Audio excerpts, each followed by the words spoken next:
দৰ্শকসকল, এয়া আমি উপস্থিত হৈছোহি ধেমাজি আৰু অৰুণাচল প্ৰদেশৰ এখনি সীমান্তৱৰ্তী ঠাই লিকাবালিত।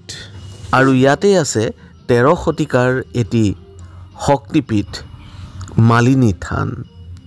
এই ঠাই অৰুণাচল প্ৰদেশৰ পশ্চিম চিয়াং জিলাৰ দক্ষিণ সীমান্তৰ চিলাপথাৰ নামৰ ঠাইৰ পৰা কিছু নিলগত অৱস্থিত।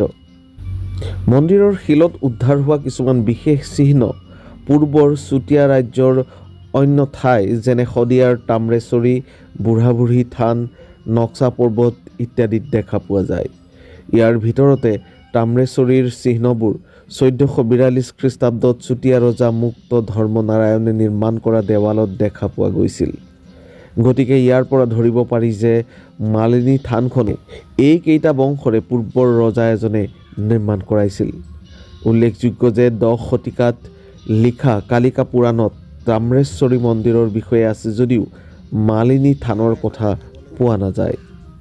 এই থানখনৰ সৈতে কৃষ্ণ আৰু ৰুক্মিণীৰ নামো জড়িত হৈ থকা দেখা যায়। উল্লেখযোগ্য যে চুতীয়া ৰজাসকলে নিজকে ভীষ্মক ৰজাৰ বংশৰ বুলি চিনাকি দিছিল, যাৰ বাবে পৰৱৰ্তী কালত এই থানখনৰ লগত ভীষ্মকৰ জীয়ৰী ৰুক্মিণীৰ লোকবিশ্বাস জড়িত হয়। খনন কাৰ্যৰ ফলত মালিনী থান মন্দিৰৰ 3টা গৃহ উদ্ধাৰ হৈছিল। ইয়াৰ ভিতৰত 2টা গৃহ মুখ্য মন্দিৰ স্থলত অৱস্থিত আৰু তৃতীয়টো সেই স্থলৰ পৰা উত্তৰ-পশ্চিম দিশত অৱস্থিত।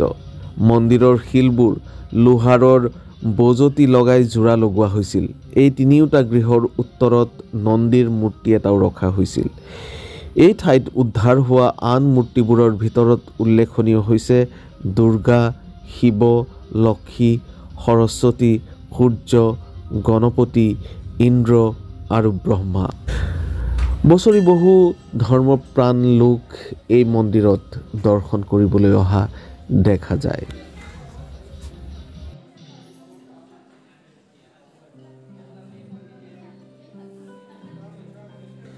প্ৰিয় দৰ্শকসকল, এই ভিডিঅ' যোগে মালিনী থান দৰ্শন কৰি আপোনাৰ বাৰু কেনে লাগিল আমাক জনাওক কমেণ্ট ছেকশ্যনত। আৰু এনেধৰণৰ ভিডিঅ'বোৰ প্ৰতিদিনে পাই থাকিবৰ বাবে আমাৰ চেনেলটো ছাবস্ক্ৰাইব কৰক।